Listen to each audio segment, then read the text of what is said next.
This is a podcast from the Bugle.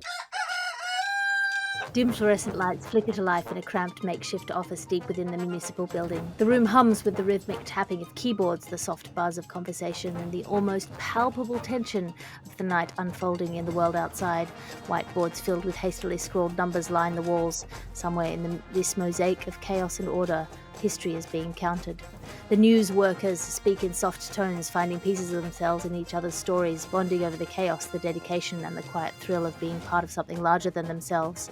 The hours stretch, blending the urgency of the night with the blossoming warmth between two people in the middle of it all. Mario and Robin, their eyes meeting over the hot printer, the cold water dispenser, the room temperature.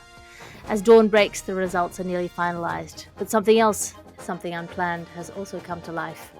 The Gargle! Welcome to the Gargle, the sonic, glossy magazine to the Bugle's audio newspaper for a visual world. All of the news, but none of the politics. Yes, that's right, this show today for you has no politics at all. Cease your doom scrolling for just 1 second. Squeezing your butt cheeks in politico-existential misery is not going to change anything. Let me offer you a brief respite from the pain of caring by offering you just some news about things that are happening in the world that are marginally less likely to make you feel like nigh on 50% of the country you inhabit hates your f***ing guts. Welcome to The Gargle. I am your host, Alice Fraser. Your guest editors for this week's edition of The Gargle are Laura Davis. Welcome. Hey, how are you? Thanks for having me. It's a delight to have you too. And Joz Norris, welcome. Hello, I'm really sorry we're recording this intro for the second time because my microphone was round the wrong way. I really enjoyed our first attempt, but here I am. And here you will remain. Yeah. Before we link arms and charge headfirst into the waterfall that is this week's top story, let's have a look at the front cover this week. The front cover of the magazine is a prequel. The trend in entertainment is doing prequels. It's a prequel of last week's record-breakingly successful Timothée Chalamet cover, in which Timothée Chalamet was at a New York Timothée Chalamet lookalike competition. And this week is the prequel, so it's a baby Timothée Chalamet competition with wee little Timmy T, tummy time, tiddlywinks, practicing being wildly adored by teenage girls. And the satirical cartoon this week is a seedy neon sign over a flashing strip show entryway, and the sign says, "Live, bees, bees, bees." And that brings us to this week's top story. What's the bees thing? I've missed that one. Is that topical or is that just I just went past a sign today that said, "Live bees, bees, bees, bees." That sounds like a trap designed to catch me, quite specifically. It was at the. I took my child to the ginger factory in Butterham. Whoa! They make it in factories. They process it into factories. Right. It's a power plant, but it's a very interesting combination of like somebody's put a fair bit of money into like large plastic creatures and things to make it seem child friendly, but then you go on like the ginger train, which just goes past some rakes and stuff. Yeah. The ginger rakes. Yes, just some rusty old farm machinery in the corner because ginger farming isn't that exciting other than the live bees, bees, bees exhibit, which is just the train going past some bees. I want to go to this place. Where is this? It's a Butterham, the ginger factory, non-spawn. It's an unusual combination of very flashy and very down to earth, and I enjoy it immensely. But that brings us to this week's top story, which is the heartbreaking news. I'm sure you've been following it. Revolutionary news in the news this week that monkeys are probably never going to type Shakespeare. Laura Davis, you have typed the word monkey before. Can you unpack this story for us? I love this story. I really enjoy it because it's people in properly, physicists, statisticians, presumably properly investigating the age-old truth that an infinite number of monkeys typing on an infinite number of typewriters would eventually, accidentally, probably write the works of Shakespeare. And that is just one of those things that has always sounded not true. Like the whole point of that is, you say it to people and they go, no, that can't possibly be true. And then some asshole goes, yeah, no, actually it's true. If you know science, it's true. And I really like the idea that it's just pissed off enough scientists who've gone, actually, it just can't fucking be true, and proved every single person's gut reaction to that fact correct. But I mean, it's sort of predicated on a false premise, right? Which is that there can never be infinite monkeys. Yes, and their crucial linchpin in demolishing this assumption has been that we don't have an infinite universe. Essentially, in the time that would take for it to be statistically possible, the entire universe would have entropied itself into oblivion. Yeah, well, it's that very sensible dad approach to hyperbole, which is that you go, if infinite monkeys were typing on infinite calculators for an infinite amount of time, they would come up with Shakespeare, and they're like, how many monkeys can there be actually? There's about 200,000 chimpanzees, and they're just bringing you back down to earth. I'm annoyed by it. I'm annoyed by this study because I quite like the infinite monkey thing, and I think they're trying to take the wonder out of it. Because I don't think anyone who's ever said if you have infinite time and infinite monkeys, then nobody actually thinks that that's real. Because the whole point of it is to it's like an imaginative illustration of what infinity is, and you hear it and you go, whoa, that's crazy, infinity's so big. And the idea that some scientists have spent some money to be like, no, the monkey would die or the universe would die. But like we know nobody's actually proposing it. The thing that really annoys me about it, I don't think that they've said because of the heat death of the universe, that's the thing that will stop it, is that before any monkey will do it, the universe will die.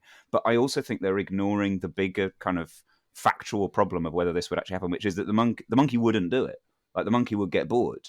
Like never mind the idea that the monkey would die or the universe would die. If you actually sat a monkey down and went type Shakespeare, there would just be a point. I don't know how long, but you would inevitably reach a point where the monkey's like, no, I'm not doing that. I'll go and like sit in a tree. I mean, infinite monkeys, it also requires the premise of infinite monkeys typing infinitely requires no evolution on the part of the monkeys. Yeah, I think if you're right. If you were getting monkeys to type towards the goal of getting monkeys to type Shakespeare words, there'd be some pretty brutal evolutionary incentives being applied. Eventually it's going to evolve into a human, and one of those humans will be Shakespeare. So it will do it. That's how it happens.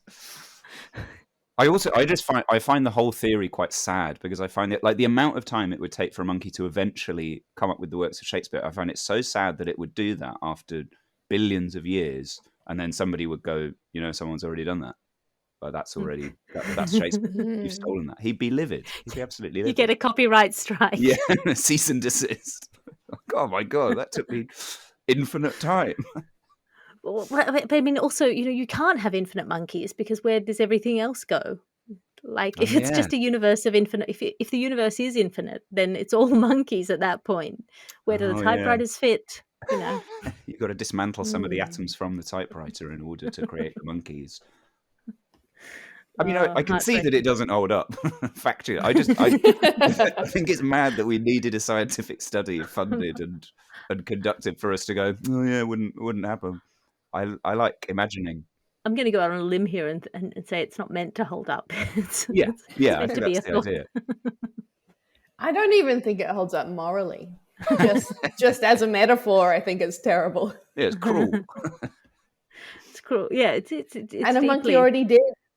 A monkey already did evolve and deliberately wrote the entire works, and we're not even that impressed. It didn't take that long. A few million years, easy. Yeah. Do you reckon there's any other things we could put, like bird in the hand is worth two in the bush? We could try and work out, like, is it? I mean, that's a simple supply and demand question. Yeah. Depends if the bush is in a zoo or not. Your ad section now, because you can't be what you can't buy. And if you're looking for rock and roll with extra rock but hold the roll, you're welcome to Bob's Big Rock Museum, where every rock tells a story, and most of the stories are pretty much the same. From the mildly interesting to the slightly sparkly, we've got it all, plus the meteorite of maybe that might be a rock from space, but also, as we are on a rock from space, maybe all rocks are rocks from space. Don't miss the gift shop, featuring replica pebbles and custom gravel. And the Gargle presents a choose-your-own-adventure advertisement. If you're in a small enchanted village that's under attack by a fire-breathing dragon, you've got options. You can A. Join the pathetic, sweating townspeople fleeing in terror, or B. Join Lena, the tiniest elf who runs the local milkshake bar with a heart of gold and a bar of wood. As the dragon bears down on you, you're either cowering in the cave beneath the town hall, cowardly but safe, trying not to meet the eyes of the wife you told you used to be a hero, offering with shaking hands the small comfort of half a glass of water, or you're Lena, oven mitts on, leaping forward to quench the fiery breath of the dragon with half a glass of water. You choose. Which half a glass of water are you? Find out at halfaglassofwater.flashanimation.chooseyouradventure.angelcities.gov/1974/skull emoji. That's halfaglassofwater.flashanimation.chooseyouradventure.angelcities.gov/1974/skull.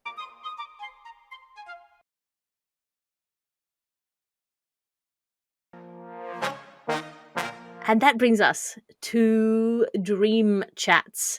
And this is the story that a startup has claimed, always a risky start to a sentence, to have recorded the very first human-to-human dream conversation. Joz, you lucid dream. Can you unpack this story for us? Yeah, so this is a California-based tech startup. They're all over there, aren't they? Tech startups. They love it. I think they're having a big It's something moment. to do with weather. California tech, is it? Right, yeah, in the soil.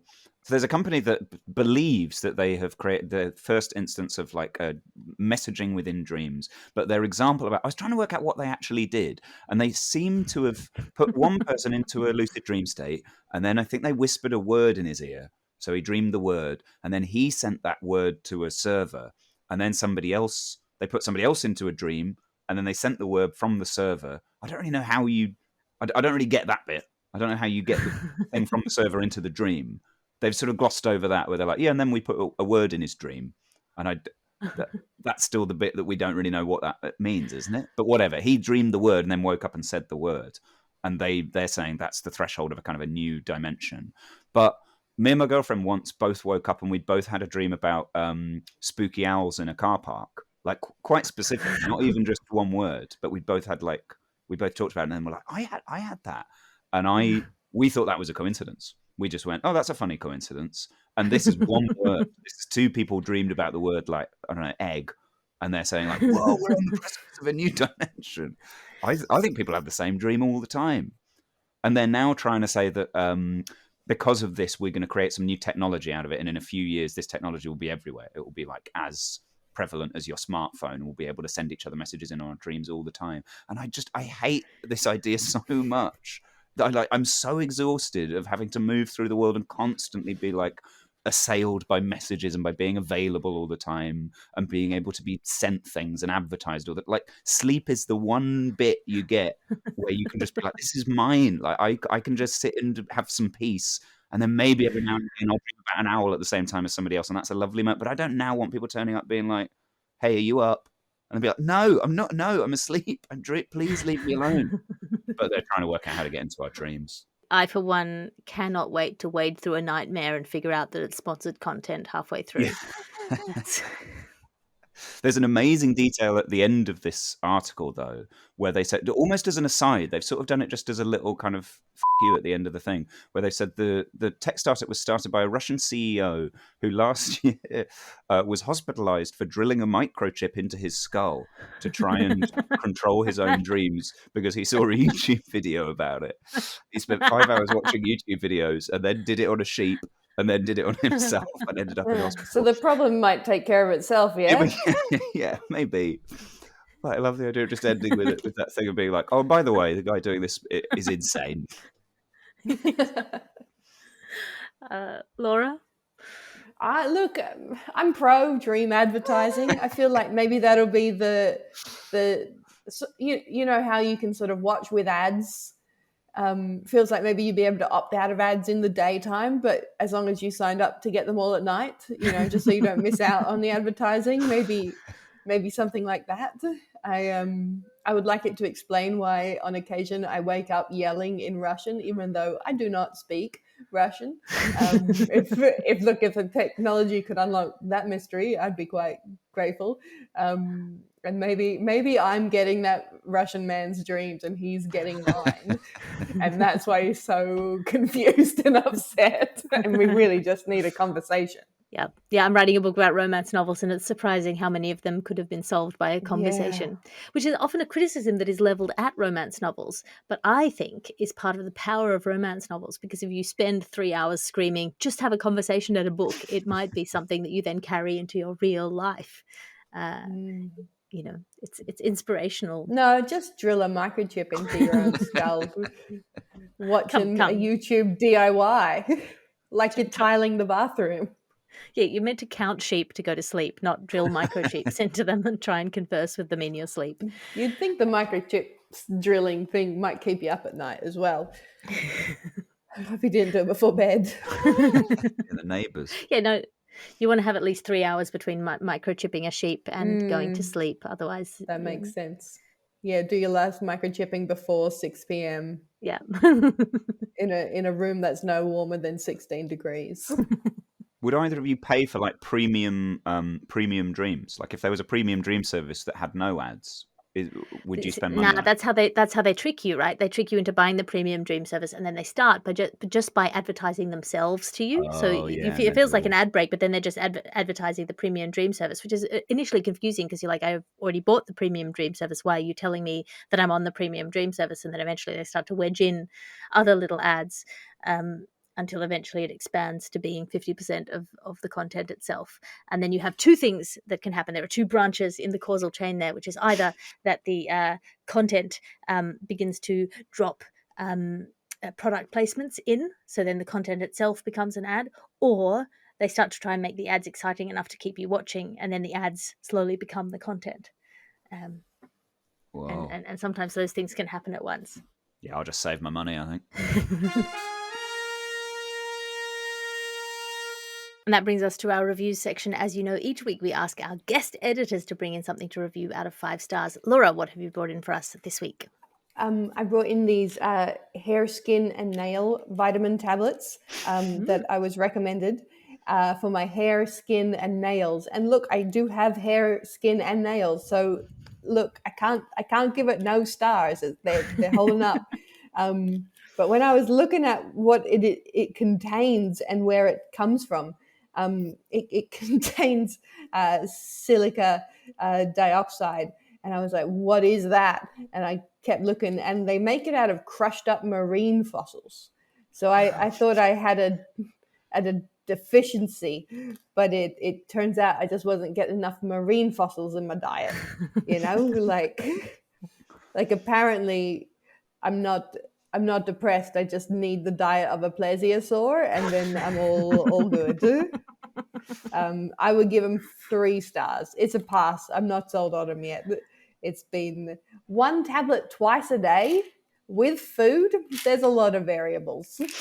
Yeah. Well, and also, I mean, thank you for the review, but it feels also like hair, skin, and nails is very specific. But sort of not specific enough, because what if you really want like stronger nails and glowing skin, but you have too much hair? Yeah. You can't dial these You've things hit the nail on the head there, Alice. That is exactly my problem. According to society.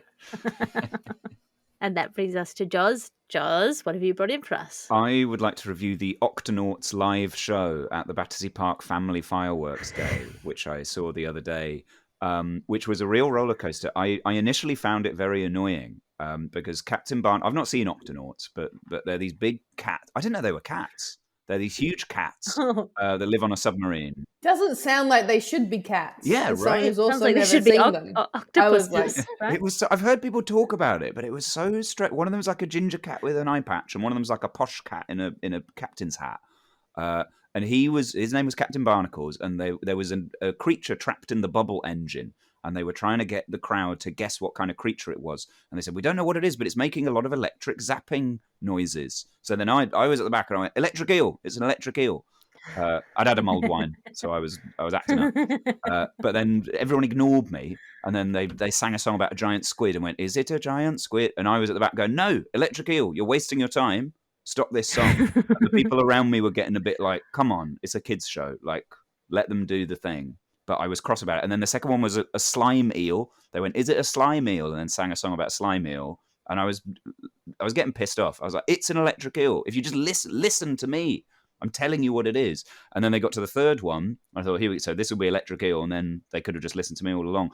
And it turned out it was an electric manta ray, which I don't think is a thing.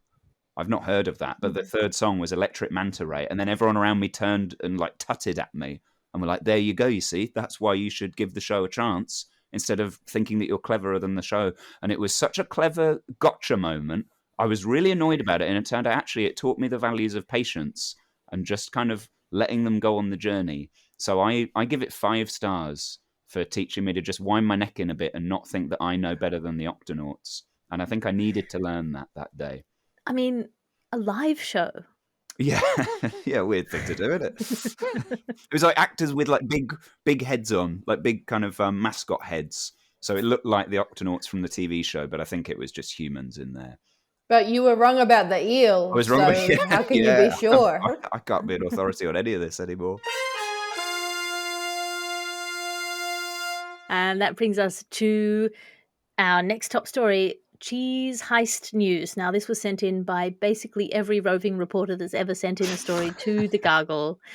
I don't know whether our show has developed a personality or not, but people definitely thought we should be covering the man who was arrested in the UK for stealing $389,000 American dollars I'm so worth. glad they caught him. It's good to know he's off the streets.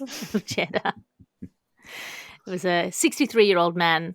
I mean, doing well already. That to have that much cheese at that age, I feel, is extraordinary. Laura, you have thoughts about dairy. Can you unpack this story for us? It feels like the plot of a new Wallace and Gromit, or like Mr. Bean 6 or something like that. Basically, this guy, he stole a lot of cheese, a lot of very expensive cheese that is more expensive than you would think it maybe would be. And he posed as a fake cheese distributor and took the cheese, and then the check bounced essentially. And my favorite part of the story is that they're telling everybody, and this means you, dear listeners, keep an eye out for any suspicious cheese that you might come across. All right, if you see anybody on the side of the road with big old wheels of cheese going, "Cheese for cheap cheese," you call the cops, all right? You call the authorities immediately, because these people are dangers to society. I was told by a very aspirational bourgeois person in my youth that actually the more suspicious the cheese, the better it is. That's how you know it's good. I ate one the other day that had gone black. It had like hair on it. On purpose? On black. Well, the guy who owned it in was your like, fridge or someone else's. This was in somebody else's Very fridge. important. He's like a cheese connoisseur, and he brought this cheese board out, and one of them I was like, "That's off." And he went, "No, that's good.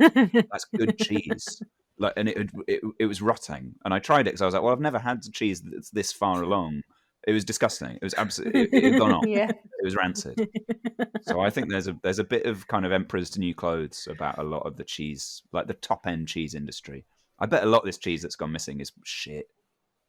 It's just off. Yeah, so they impersonated a wholesaler in France and had the cheese shipped to them, which should have brought up, flashing signs up already, because they're French people asking for an English supplier to send them cheese. Come on.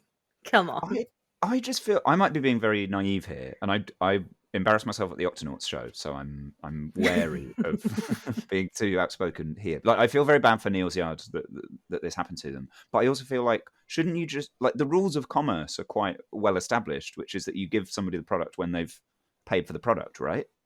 Like, it's different if it's like a service, like we're comedians, and that's like you only get paid after you've done the thing, and that can cause problems. But if you're selling cheese, I feel like you should wait till you've got the money and then you give them the cheese. Surely, I don't understand how this happened. If I was in charge, I'd be like, make sure they give you the money and then give them the cheese. You'd hold on to the cheese till the last moment. Yeah, I wouldn't let it go. And also, I feel like this has got all the makings of a folk hero, because cheese is inherently sort of comical and non-threatening as a thing to steal. So I feel like we can have ballads about this person All they'd have to do is something fairly innocuous. They just sort of have to chèvre the prophets or something like that. It feels like a Jim Broadbent movie. I reckon in 5 years there'll be a film of this with Jim Broadbent in it, and like Yeah. Penelope Wilton. What's the title? Cheesed off. Mm. It'll be a bad film, but I'll go see it, and I think it'll be really lovely. Inspirational. It has to be like one of those Save the Rec Center ones, where he comes up with a genius idea, and it's stealing all the cheese. That brings us to our final story of this week's Gargle, and that is the news that the Vatican has unveiled its new mascot, an anime character called Alice Joz Norris. You've stared at the ceiling of the Vatican and marveled at its wonders before. Can you unpack this story for us? I sure can. Beautiful ceiling, that ceiling. I've actually never been. Yes, the Vatican have created a new mascot. She's supposed to be a pilgrim, so she's got muddy boots. She's got like big eyes. They went into a lot of detail about like all the kind of design choices that went into it. Apparently, her eyes are the shape of scallop shells because that's a shell that is relevant to the Catholic faith or something like that. I don't think a lot of this, I think, is going to go over the heads of the people they're targeting. They're worried that there's not enough young people getting into Catholicism. So they're trying to make it cool and trendy by creating this kind of like anime character. I found it quite a bold move that they're designing a mascot, because I feel like they have the Pope. Like they've got quite a kind of central figure, and it's quite gracious of him to share the spotlight in that way. And to be like, yeah, you can create this new mascot. And I like the idea that this mascot actually succeeds so well that she eclipses the Pope in popularity. So in the future, he'll be on that balcony doing the mass or whatever, and she'll be stood next to him, just sort of doing poses and catchphrases and stuff, and going, "Yoo-hoo, it's me." I think that would be great. But they're launching it the way they're trying to kind of introduce this to the world for the first time is they're launching it at a Comic-Con in Italy. I just feel like that's going to go very, very badly for them. I really don't think those are compatible spaces at all. Like I've never been to a Comic-Con, but my understanding of it is it's people who don't necessarily feel like they fit into the status quo, so they build this very kind of queer-friendly, neurodiverse-friendly space to support people that don't belong, and then get to nerd out about their favorite fantasies and games or whatever. So to have one of the world's biggest and most authoritarian religious institutions turn up and go, "Do you want to get into this?"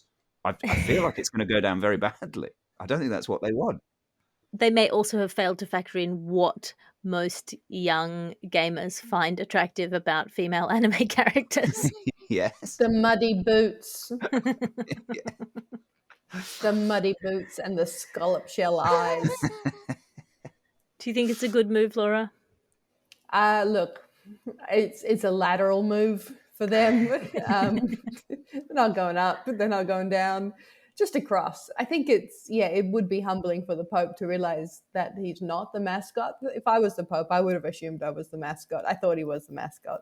I'd like to see what other sort of large-scale conventions they could expand to, perhaps Expo or maybe the finance conventions. There's quite a lot of spaces if they're really willing to explore, like maybe a good agricultural show.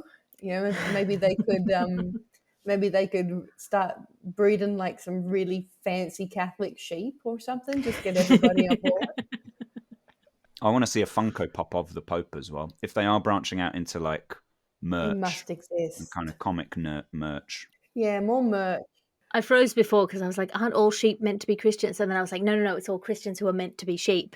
Oh, yeah. My brain misremembered that because it seems like an odd thing to want to be. Less church, more merch. Less church, more merch. That'll do it. They're on their way. Oh, there is a Funko Pop of the Pope. Yeah, of course there is.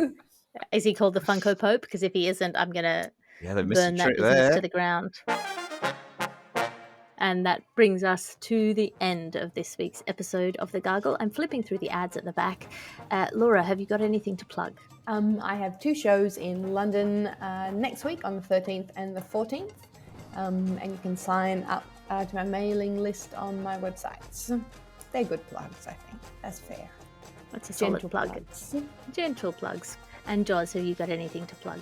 Yes, I am. At the end of this year, I'm filming a sitcom pilot sort of taster thing with some amazing comedians. Roisin O'Mahony, Hugh Davies, Rosalie Minnitt, Phil Ellis, Donna Prescott. We've got an amazing cast. We're doing a crowdfunder at the moment for it to help us pay people a little bit more for it. So if you go on my website, then you can find out more about it. And if you like the sound of it, you can support.